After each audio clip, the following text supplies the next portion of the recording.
The air in Tampa's courtroom 3B crackled with a tension thicker than the Florida humidity. Most defendants quietly accepted their fate, swallowed their punishment, and moved on. But Pam Bondi, she wasn't most defendants. When she was blindsided with an outrageous $110,000 fine, she didn't just flinch. She struck, with a laser-like precision that left even the seasoned judge, Raymond Dalton, second-guessing his own gavel's fall. It should have been an ordinary day. For Pam Bondi, this courtroom was familiar territory, a routine hearing that barely registered on her busy schedule. Having faced countless judges in this very room, she felt a sense of calm, almost boredom, or so she thought. Seated at the defendant's table, her face was a mask of composure, betraying none of the meticulous calculations unfolding behind her eyes as she skimmed her notes. Across the room, the city attorney, a nervous, fidgety man, tugged at his tie, shifting uncomfortably in his chair. He was a small craft warning, unknowingly signaling the hurricane about to make landfall. The case? A minor dispute, a procedural matter, something that should have taken 10 minutes tops. But the instant Judge Raymond Dalton strode in, Pam's internal radar pinged. Something was off. Dalton, a man who commanded the room without uttering a word, tall, with a salt-and-pepper beard and deep-set eyes that could pierce steel, carried an aura of unyielding authority. Normally, judges took a moment, reviewing files, offering a courteous nod to the attorneys, settling in. Not Dalton. "Let's get right to it," he stated, his voice flat, his expression utterly unreadable. Pam straightened, a subtle shift, sensing the seismic change in the atmosphere. "The court has reviewed the matter at hand," Dalton continued, his voice devoid of any warmth. "And after considering the arguments, I find that the defendant is in violation of Local Statute 14B and is therefore subject to a fine of $110,000, payable immediately." Silence. A silence so profound you could hear the dust motes dancing in the sunlight streaming through the high windows. Pam's eyebrows lifted, a fraction of an inch, but inside, her mind was already a whirlwind, calculating, strategizing, dissecting. She had expected an argument, a debate, perhaps even a stern warning. But this, a summary judgment delivered without a shred of discussion. The city attorney glanced at her, a flicker of apology in his eyes. Even he hadn't anticipated this brutal efficiency. Pam calmly folded her hands, her voice a study in controlled composure. "Your Honor, with all due respect, we haven't even begun proceedings. I haven't had the chance to present my arguments." Dalton barely blinked. "The arguments are irrelevant. The violation is clear. The law is clear." Pam inhaled slowly, maintaining her mask of impassivity. The stillness in the room was almost suffocating. She wasn't one to lose her cool, but something about this felt deliberate. This wasn't just a ruling. It was a power play, a statement. She studied Dalton, searching his eyes. There was something there. A cold certainty that went beyond simple judicial authority. He wasn't just ruling on a case. He was attempting to put her, Pam Bondi, in her place. Her voice remained measured but firm. "If the law were that clear, Your Honor, we wouldn't be here. I request the opportunity to present my defense." Dalton leaned back slightly, a ghost of a smirk playing on his lips, as if he'd expected her defiance. "You're welcome to try, Miss Bondi, but I assure you the outcome will be the same." And that was the moment. That was when Pam knew. This wasn't about the case. It was about her. The fine itself was a pittance, a drop in the bucket compared to the battles she'd fought before. But the principle? The blatant disregard for due process? That was something she wouldn't ignore. She adjusted the papers in front of her, more for effect than necessity. She met Dalton's gaze directly. "Then, I suppose, we should get started." The tension in the room ratcheted up another notch. The city attorney shifted again, visibly uncomfortable. The court stenographer, silent until now, repositioned herself, her fingers poised over the keys. Even a few spectators in the back row leaned forward, sensing the unfolding drama, the impending clash of legal titans. Pam took one last, seemingly casual glance at the legal brief in front of her, though she didn't need it. She knew her strategy, knew her arguments, knew the law like the back of her hand. Dalton thought he had the upper hand, that he had cornered her. He was about to learn a very harsh lesson. But before anyone could speak, Pam raised her hand, a signal that she was far from finished. And what came next would leave the entire courtroom stunned, gasping for air. Pam let the silence hang, heavy and pregnant, just long enough to maximize the impact. She didn't rush, didn't flinch. She simply turned one page in her folder, a theatrical flourish before finally looking up at Judge Dalton. "Your Honor, before I proceed, I'd like to clarify something." Her voice was steady, unwavering, a steel cable under perfect tension. "Are you saying that the defense has no right to present arguments in a legal proceeding?" Dalton's expression didn't change. "I'm saying the violation is clear and the fine stands." Pam tilted her head slightly, a gesture of polite inquiry, as if studying a particularly puzzling insect. Then she nodded. "Interesting." Dalton raised an eyebrow, a flicker of impatience crossing his face. "Excuse me?" Pam leaned back, just a little, her tone almost conversational. "It's just, I've been practicing law for quite some time, and in all those years, I've never encountered a judge who dismissed a defense before hearing a single word of it. It's, what's the phrase, unprecedented." Dalton's jaw tightened. Pam knew exactly what she was doing. She wasn't outright challenging him, not yet. She was setting the stage, laying the groundwork, forcing him to respond, to justify his actions. The spectators in the gallery, mostly lawyers and law clerks awaiting their own cases, were now fully invested, captivated. A few exchanged knowing glances, even the bailiff, a man who had probably witnessed 1,000 hearings just like this one, shifted ever so slightly, his eyes glued to the unfolding drama. Dalton let out a slow breath, a controlled release of tension. "Miss Bondi, this court does not exist for theatrics. If you have a legal argument, make it. Otherwise, the fine stands and we move on." Pam gave a small, knowing smile. There it was. He'd taken the bait. He'd opened the door. She adjusted her papers again, but this time, she didn't look down. She looked directly at the judge, her eyes locking with his. "Very well. Let's talk about Local Statute 14B, the one you claim I've violated." She tapped her finger on the printed document in front of her. "You say the law is clear, but that's interesting, because I happen to know that this very statute has been challenged multiple times over the past 5 years with varying interpretations." Dalton's eyes narrowed, a predator sensing a trap. "The language in subsection C, for example," Pam continued, her voice smooth, almost conversational, "is so vague that it's been ruled unenforceable in at least 3 separate cases. And let's not forget," she added, a hint of steel entering her tone, "that just last year, a ruling from the appellate court found that imposing fines under this statute without allowing for due process constitutes a direct violation of constitutional protections." The courtroom was completely silent, every ear straining to catch every word. Pam could feel the shift happening, the subtle transfer of power. The judge knew it too. Dalton straightened, his tone sharpening. "Those cases do not apply here." Pam didn't miss a beat. "Don't they?" She turned another page, a deliberate theatrical gesture. "Because from where I'm sitting, it looks like they do. The language of the ruling in Reynolds versus City of Clearwater was pretty clear. An administrative fine issued without evidentiary consideration is subject to reversal on procedural grounds." She let the words sink in, the weight of precedent settling over the room, before adding, "And I'm sure Your Honor wouldn't want to ignore a precedent." Dalton clenched his jaw, a muscle ticking visibly. Pam let that hang in the air for just a second, a perfectly timed pause, before delivering the next blow. "Unless, of course, this court is prepared to disregard established case law, in which case I'd be happy to file an appeal." Dalton leaned forward, folding his hands in front of him, his voice dangerously low. "Are you threatening this court with an appeal, Miss Bondi?"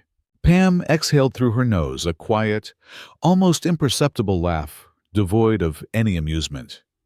Your Honor, I don't make threats. I cite the law. A murmur rippled through the back of the courtroom. Pam had done something subtle, but profoundly important. She had shifted the power dynamic. She had forced the judge to defend his position, rather than simply issuing rulings from on high, without question. Dalton knew it too. The city attorney, who had been sitting quietly, a mere spectator in this legal duel, cleared his throat. Your Honor, if I may. Dalton lifted a hand, cutting him off, his eyes still locked on Pam's. There was a long, pregnant pause, the silence stretching to the breaking point. Then, finally, the judge spoke, his voice strained. Very well, you may present your defense. Pam smiled, but only slightly. A flicker of acknowledgement, not a victory celebration. This was only the beginning. But just as she was about to speak, Dalton did something that made it clear he wasn't going to make this easy. Judge Dalton didn't break eye contact as he leaned forward, lacing his fingers together. Proceed, he said, his voice carrying a weight, a subtle menace that felt more like a warning than permission. Pam recognized the tactic immediately. This wasn't just about the law anymore. It was about control, about dominance. He wanted to make sure she understood exactly where she stood in his courtroom.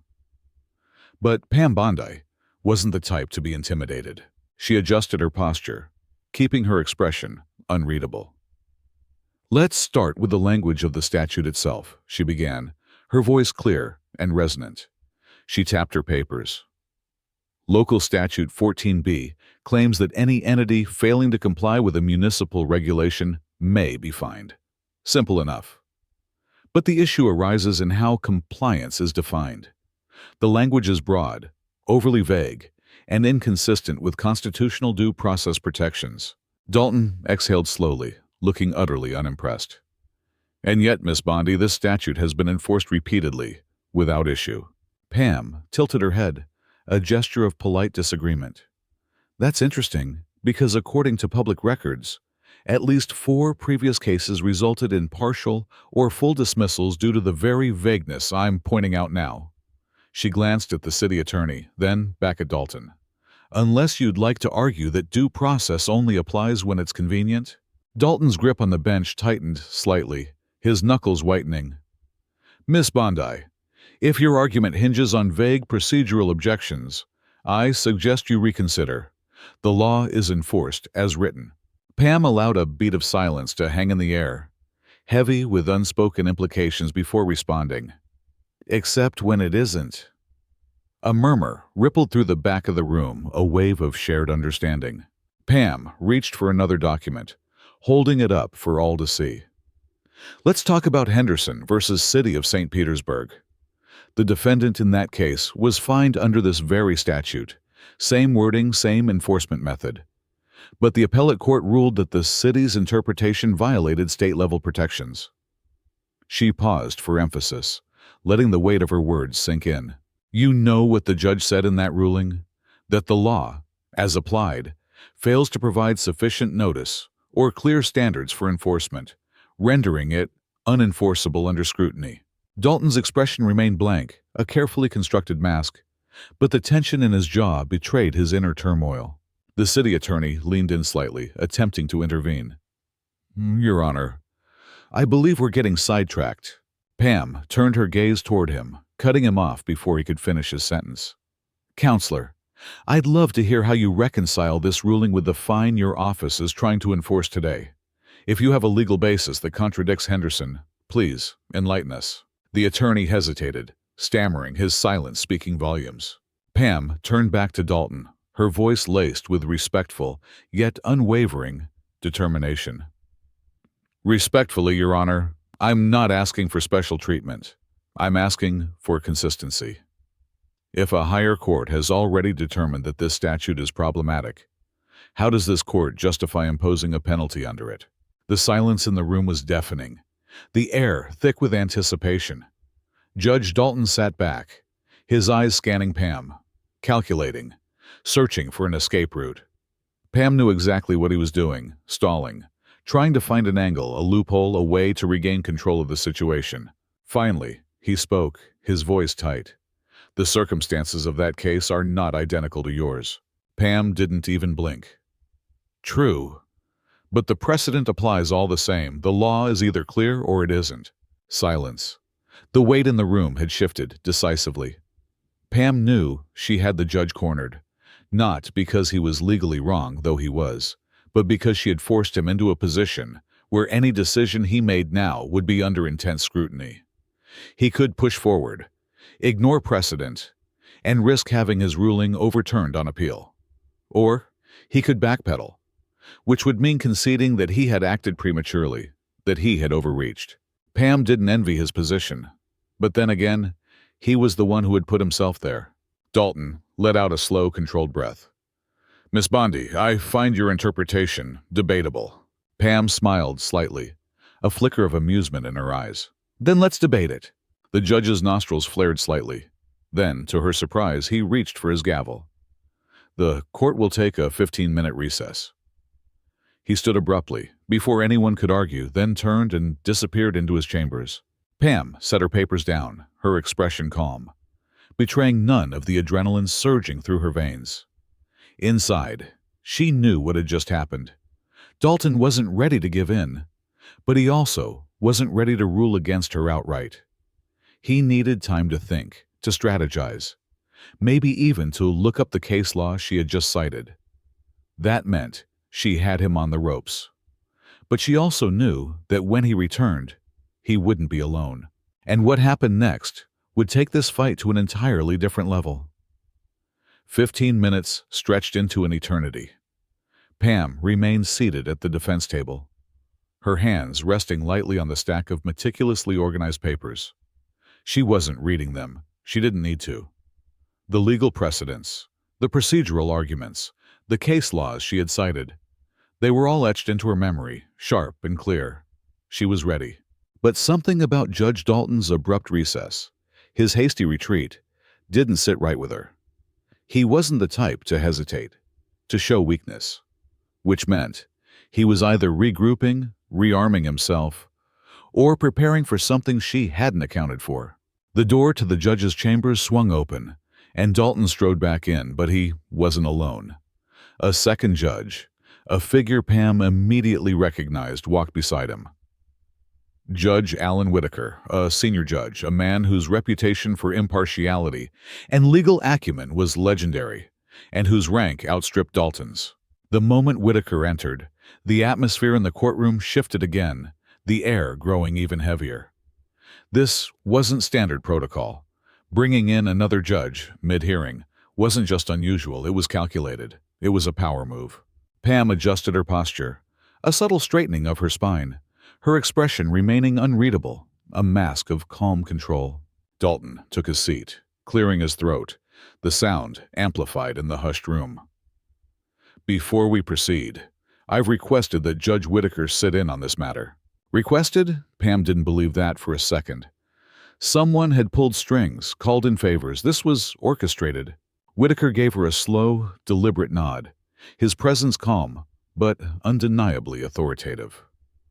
Miss Bondi, I understand you've raised procedural concerns regarding the enforcement of Statute 14b. Pam met his gaze evenly, her voice steady. That's correct. Whitaker clasped his hands in front of him, a gesture of thoughtful consideration. You believe this fine should be overturned based on appellate precedent. She didn't hesitate.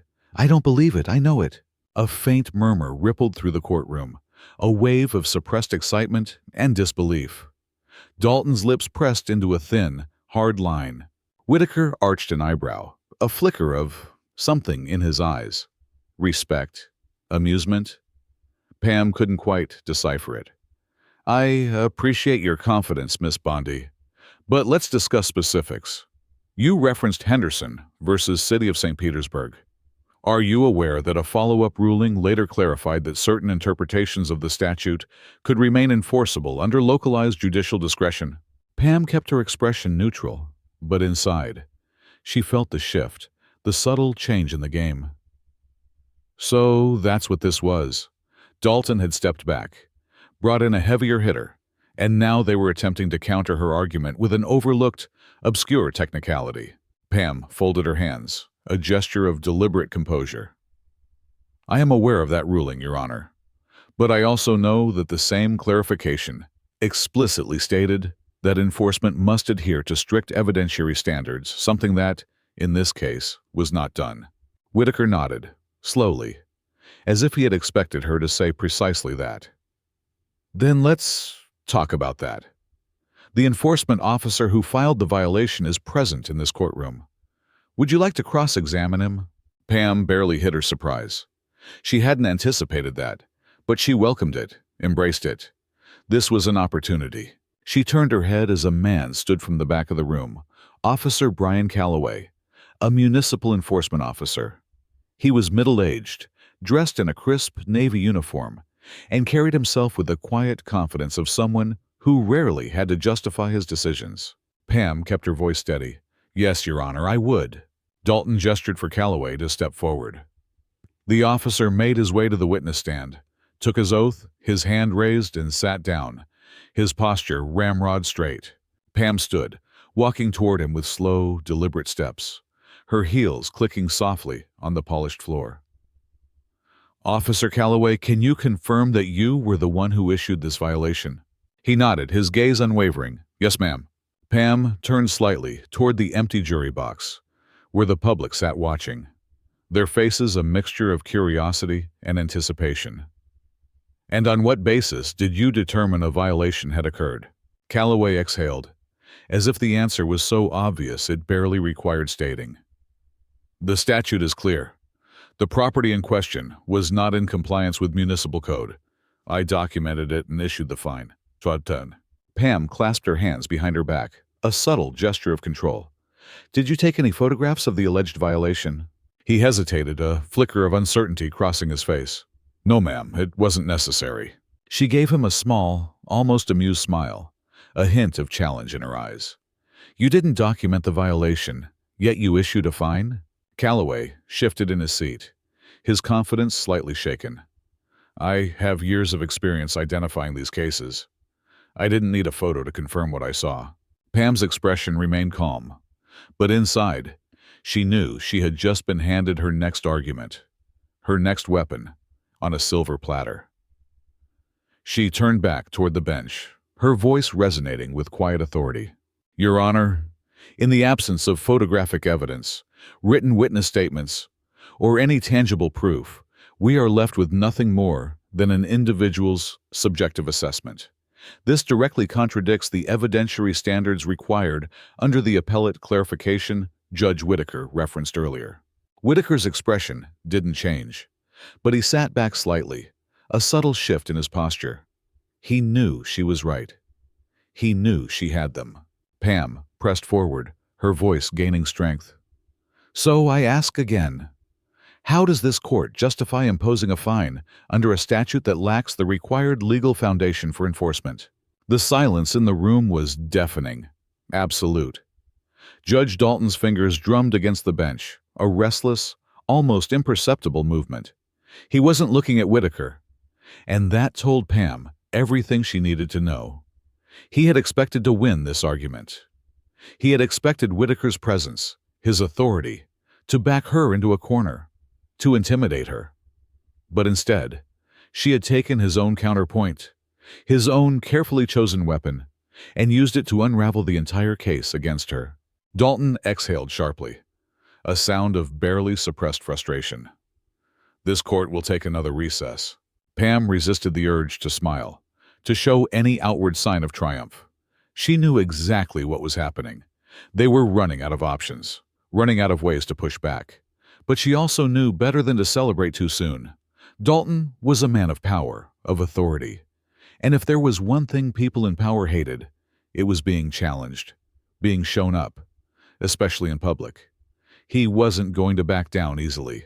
When the court reconvened, Dalton's demeanor had shifted again. Gone was the passive, almost bored confidence he had walked in with earlier. Now, his jaw was set, his expression unreadable, a mask of controlled fury. Whitaker was still seated beside him, but this time his posture was more reserved, more detached. It was clear he had no intention of intervening, at least not yet. Dalton cleared his throat, his voice tight, strained. "Miss Bondi, you've presented compelling arguments." His tone was measured, carefully controlled, but Pam could hear the underlying tension, the barely suppressed anger. He wasn't used to admitting even the smallest concession. However, this court still finds the core issue remains unchanged. The fine stands. Pam blinked, once, a subtle expression of disbelief. That was interesting. So he was doubling down, digging in his heels. She exhaled slowly, nodding, as if she was considering his words carefully, giving them the weight they deserved. Then, without missing a beat, she turned to the court stenographer. "Can you read back the last statement, please?" The stenographer, a woman in her 40s with sharp, intelligent eyes, barely hesitated before repeating in a clear, neutral voice, "The fine stands." Pam turned back to Dalton, her voice laced with polite, yet pointed, inquiry. "Your Honor, just so I understand correctly, are you stating on record that a municipal fine can be imposed without evidentiary proof, in direct contradiction to established appellate precedent?" Dalton's fingers twitched against the bench, a telltale sign of his inner turmoil. "Miss Bondi, this court has discretion." Pam's lips curved into a small, knowing smile. "It does, but discretion is not immunity from legal standards." The city attorney shifted uncomfortably, clearly sensing the impending disaster, the train wreck about to happen. Pam straightened, stepping closer to the bench, her voice gaining strength, resonating with conviction. "Let's put this in plain terms, shall we? If this ruling stands, it sets a precedent that any enforcement officer can issue a fine based on nothing more than their word. No evidence, no documentation, just an assertion." Dalton's silence was deafening, his refusal to answer a tacit admission of guilt. She turned to the gallery, sweeping her gaze across the attorneys, clerks, and bystanders who had witnessed this entire legal battle unfold. Imagine the implications of that. A business owner gets fined for a violation that may or may not exist. A homeowner is penalized for something they can't even verify. And if they challenge it, too bad. The court has discretion. A few heads nodded subtly, a ripple of understanding passing through the room. Pam turned back to Dalton, her voice dropping to a near whisper, but carrying the weight of absolute certainty. "That's not discretion, Your Honor. That's unchecked authority." The weight of her words sank into the room, heavy and undeniable. Whitaker finally spoke, his voice calm but firm. "You're arguing that allowing this fine to proceed, without evidence, would undermine due process." Pam nodded, her gaze unwavering. "Not just due process, but judicial integrity. Because the moment we accept rulings based on assertion, rather than evidence, the entire legal system starts to erode." Dalton's grip on the bench tightened, his knuckles bone-white. He knew he had been backed into a corner, trapped by his own arrogance, his own miscalculation. The city attorney finally interjected, his voice trembling slightly. "Your Honor, if I may." Dalton held up a hand, silencing him, his face unreadable. But Pam could see the frustration, the defeat flickering in his eyes. There was no winning this, not for him, not anymore. Finally, after what felt like an eternity, Dalton exhaled, a long, slow release of breath. "This court finds that the imposed fine does not meet the necessary evidentiary threshold for enforcement." His voice was stiff, almost reluctant, each word forced out. "The fine is overturned." A murmur rippled through the room, a wave of astonishment and subdued celebration. Pam gave a slow, polite nod, acknowledging the ruling, but showing no outward sign of satisfaction. No gloating, just quiet, unwavering certainty. Dalton tapped his gavel against the bench, a sharp, decisive sound. "Court adjourned." Just like that, it was over. Pam gathered her papers, tucking them neatly into her folder. As she turned to leave, she caught Whitaker watching her, his expression unreadable. A mixture of what? Respect, warning, she couldn't quite tell. Then, just as she stepped toward the exit, she heard Dalton's voice, one last time. "Miss Bondi." She turned. Dalton's eyes met hers, cold and hard. "I underestimated you." Pam gave him a small, almost imperceptible smile. "You wouldn't be the first." She turned and walked out of the courtroom, her heels clicking against the polished marble floor, the sound echoing in the sudden silence. But as she left, she knew one thing for certain. This case wouldn't just be forgotten. It had set a precedent, a powerful precedent, one that would ripple far beyond the walls of this courtroom. And somewhere, in another case, another hearing, another judge would think twice before assuming they held all the power. Pam walked down the marble hallway, her pace steady, but her mind still racing, sharp and alert. The weight of what had just happened, the significance of her victory, wasn't lost on her. She had walked into that courtroom expecting a routine hearing, a minor dispute. What she got instead was a battle, a clash of power, of law, of ego. And she had won. But she also knew something else. People like Dalton didn't forget moments like these. They didn't like losing, especially not in public, especially not in front of a full courtroom. As she neared the courthouse exit, a voice called from behind. "Miss Bondi, a moment?" She turned to find Judge Whitaker approaching, his expression still unreadable, a carefully constructed mask. He wasn't the kind of man who engaged in unnecessary small talk. So if he was stopping her now, it wasn't just to exchange pleasantries. Pam crossed her arms loosely, a gesture of casual readiness. "Something on your mind, Judge?" Whitaker studied her for a moment, his eyes searching hers, before speaking, his voice low, confidential. "You're good." Pam smiled slightly, a flicker of amusement in her eyes. "I try." He nodded, glancing briefly at the courtroom doors behind him, before lowering his voice even further, so only she could hear. "I wasn't brought in to observe, Miss Bondi. I was brought in to contain. Brought in to—" Pam raised an eyebrow, a question in her eyes. "Contain what exactly?" Whitaker exhaled, his eyes scanning hers, assessing her. "Judge Dalton doesn't like losing, and in this case it wasn't just about a fine. It was about setting an example." Pam already knew that, of course, but hearing it confirmed, hearing it spoken aloud, only made the victory feel more significant, more meaningful.